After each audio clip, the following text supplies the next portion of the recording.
friends, are you looking for some amazing recipes to make for your family that they will absolutely love? Well, I have gotten 4 of our favorite recipes that I have made that my family adores. They go back 4 seconds and thirds on some of these recipes. You know my ponytail's up, and when my ponytail's up, there's gonna be some good cooking going on. So let me show you 4 of the recipes that I make that my family absolutely adores, and so will yours. And we're gonna be making some Olive Garden chicken pasta.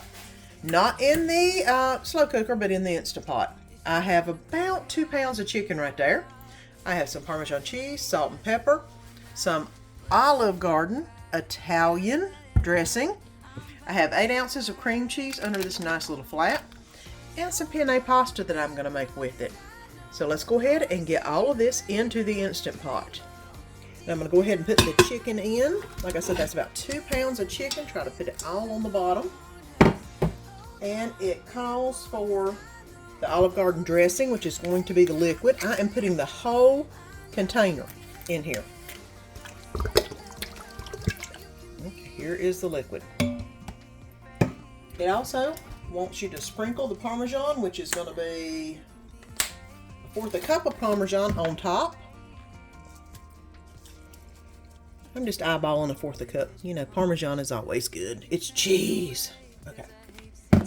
And now the next thing is the 8 ounces of cream cheese. I'm going to go ahead and pull it like I always do to get it divided up. Now in the crock pot you would put this on for like 4 to 8 hours depending on what you're doing. I like chicken in the Instant Pot better. I like the toothsome feel of the chicken, and I could probably do it in this one because I have defrosted it. It was frozen, probably for about 20 to 30 minutes. I think I might just do it on 30 minutes. That way, while you're letting this cook and come up to pressure in the Instant Pot, you can clean the kitchen, you can straighten stuff, you know, get everything ready for the rest of your day, or the rest of your night, that is, while this is cooking up. And I've just about got all of the 8 ounces of cream cheese completely done. Now I'm going to turn this on to start pressurizing. I'm going to leave it on for, I think, 20 minutes. It says that for each pound of chicken you need to let it cook 8 minutes in the Instant Pot. And so I've got about 2 pounds. So 16 minutes will be good. 20 minutes should be good. So I'm going to do it for 20 minutes and then we'll come back and we'll put it all together. I've got about 10 minutes till the chicken should be done. I'm going to go ahead and start about half a box of penne pasta. Y'all know how much I love my penne. That looks about right. Go ahead and get that going. That way when the chicken gets done, we can combine the two and we will have supper. The noodles are ready. Let me pour the water off of this and we'll get everything put together. And I've actually used the meat grinder to get in here and separate up all the chicken breast. And it's looking really good right now. Guys, this is 20 minutes in the Instant Pot. And look how nicely separated all that chicken is. Let me get some noodles in the plate real quick. And now I'll put some of the chicken on the plate. I'm going to go ahead and add a little bit of Parmesan cheese on top. Excuse me, mozzarella cheese on top. A little bit of salt and pepper. And here you go. Olive Garden chicken pasta. It's what's for supper tonight. Let's get to making some green chili chicken enchiladas. I have got the flour tortillas, the large size. Of course, some Fiesta blend cheese. I have got a rotisserie chicken to make my life easier tonight. Some cream cheese. Some diced green chilies. Some green chili enchilada sauce, which is my favorite. And to go along with it, I'm just going to make some Mexican corn. So, I do need some sour cream with this, and I believe that is the only other thing that I may need is a little sour cream. So, let's get to making some green chili chicken enchiladas.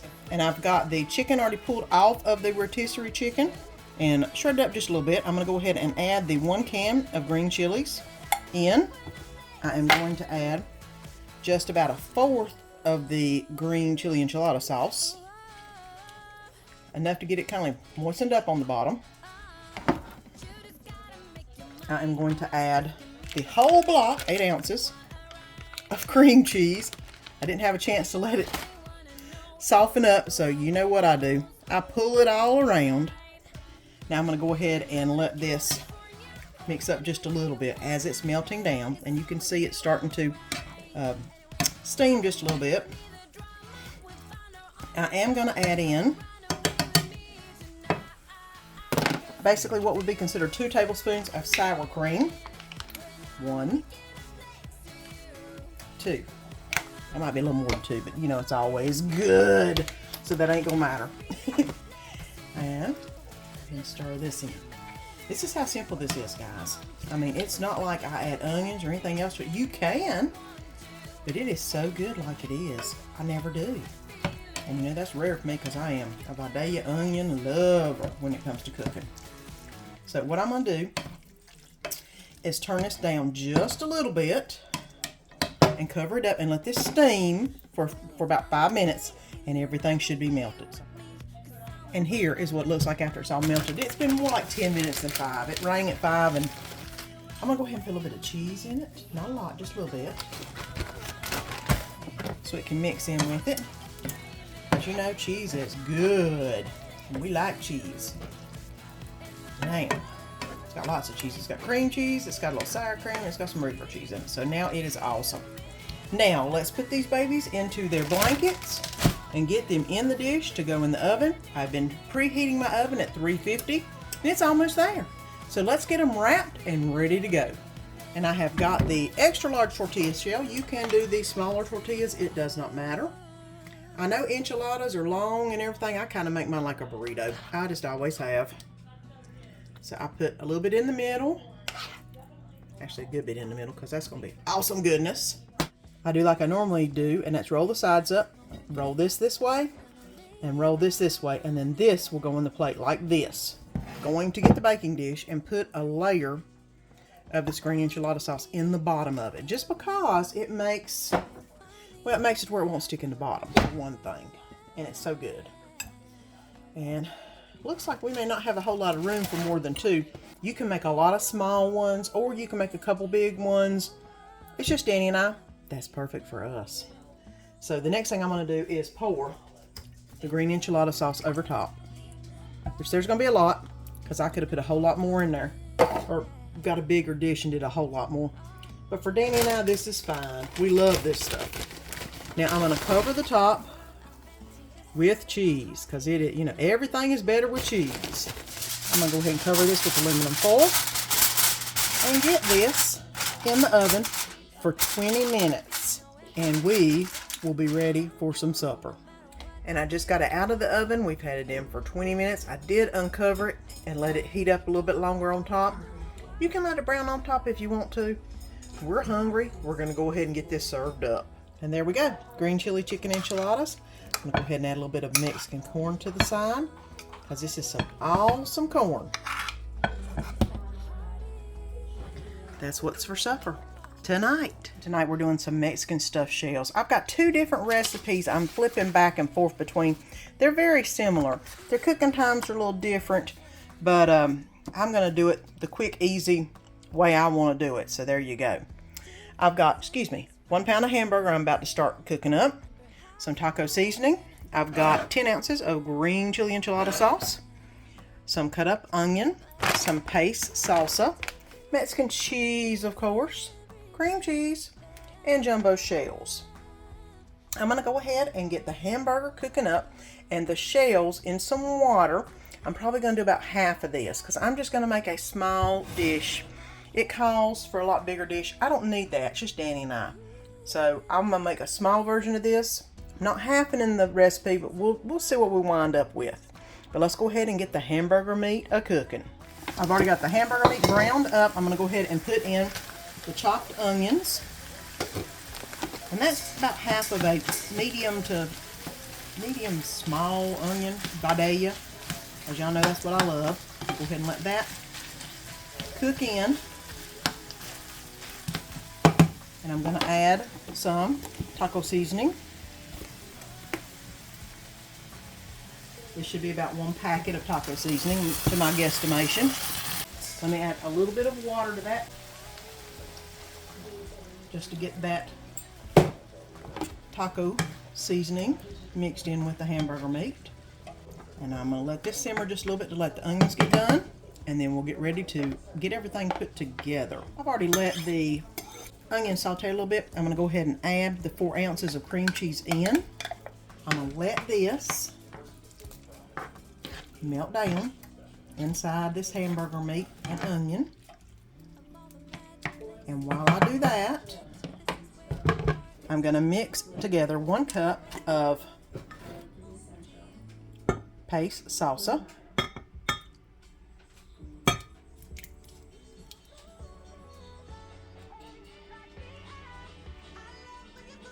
and 1 enchilada sauce. I'm going to use green because Danny and I love green. It did say to use the red, but you use what you like. There's something about this green that we just love. We don't care for the red. I'm going to go ahead and mix this up. You can see this is the cup I had the sour cream in. I'm going to go ahead and mix this together real good. And then once that sour cream melts down a little bit, we'll be ready to stuff some shells. I have got the oven preheating on 350. I'm going to go ahead and get all of this put together. The first thing I'm going to do is put a layer of the sauce mixture in the bottom of it. About half of it's what they said, and I did. Kind of like whenever you do lasagna, you want to put some tomato sauce in the bottom, that way it won't stick to the bottom. So I've done that.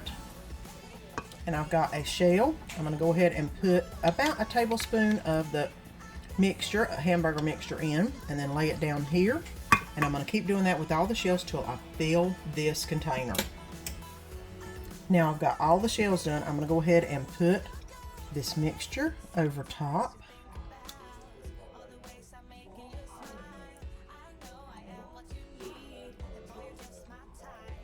And I'm going to put some aluminum foil over top. It says to cook it for 30 minutes. I don't know why everything's cooked yet.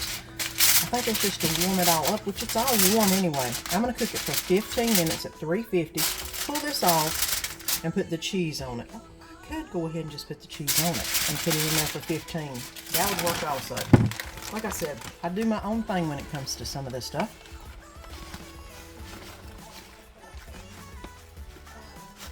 I mean, it's going to be protected, so I'll take it off like I do lasagna and let it brown up. So I'm going to go ahead and put this in the oven 350 for about 15 minutes, and then take the aluminum off of it and let it brown up the cheese on top. And I've got somebody right here looking for food, and here is the stuffed shells out of the oven. I did 15 minutes with it on, the aluminum foil on, and 15 minutes with it off, and it's looking really good. Y'all know we don't care for the brown crust. If you want some of that, you can leave it in a little bit longer.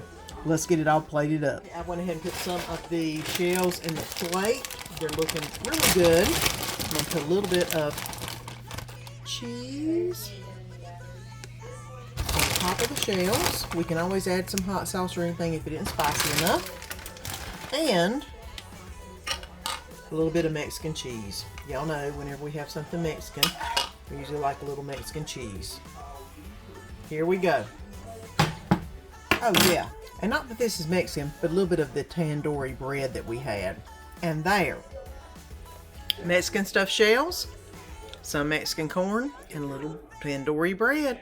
And that's what's for supper tonight.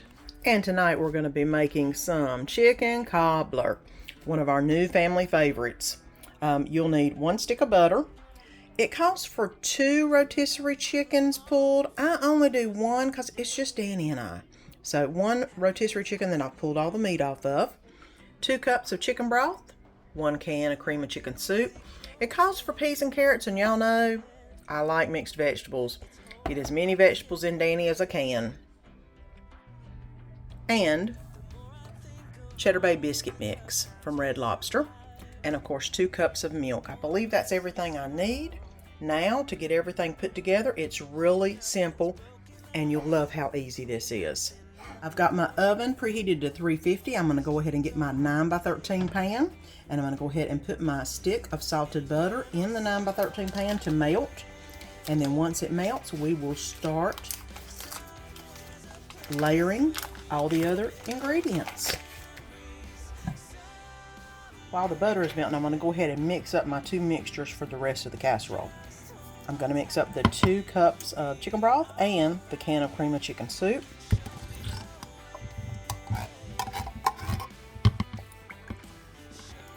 I'll go ahead and stir this with the spoon and see if it mixes up real well.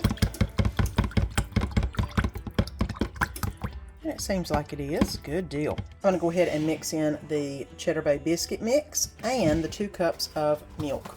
Now, it only calls for 2 cups of Cheddar Bay biscuit mix, which this is just a little bit more than 2 cups. The last time I made it, I felt like I should have used the whole bag, and that's what I'm going to do this time. And 2 cups of milk.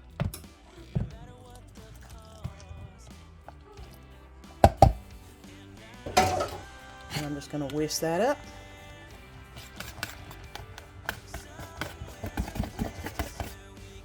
There we go. All right, and that's ready. I've already got the butter done. I'm going to go ahead and layer in the chicken that I pulled, and you just put it on top of the butter. Try not to move it around a whole lot because it's going to make it into layers. I've got all the chicken layered down. It's going to be the mixed vegetables. I'm going to go ahead and just layer them over top. The next layer is going to be the milk and the biscuit mix, which is right here, and it's already starting to bubble. So, and you want to pour this on top. Try not to disturb the layers, kind of like you do a peach cobbler, which is what made it interesting to me, that this is all going to bubble up through. I'm just going to go back and forth until I cover everything with it. All right. The last part is the chicken broth and the cream of chicken soup.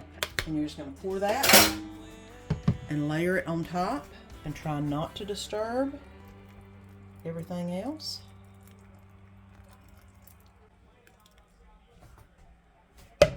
All right. Now we're going to put that in the oven. It says 45 minutes. So I'm going to go ahead and put it in for 40 minutes and check it and see how it looks. And here it is. It's been in the oven for about an hour. I looked at it at 45 minutes. It needed a little bit more browning on top. At about 50 minutes, I turned the oven off and left it in with the oven off just to brown the crust. And look how beautiful this looks. I mean, I've got to let it cool off before I dish it up, because it will just be nothing but a soppy mess, I'm sure. But I've got to let it cool off. That way it'll firm up a little bit before I serve it up, and then I'll show you what it looks like on the plate. And I've let this cool down for just a little bit, so now it's time to serve it up. And here it is. The TikTok chicken cobbler. So good. It's like an easy version of a chicken pot pie, and definitely a new family favorite. You gotta try it. I'll have the recipe listed below. Don't forget to click that link below and subscribe so you don't miss any of the upcoming videos. And let our family be a part of your family.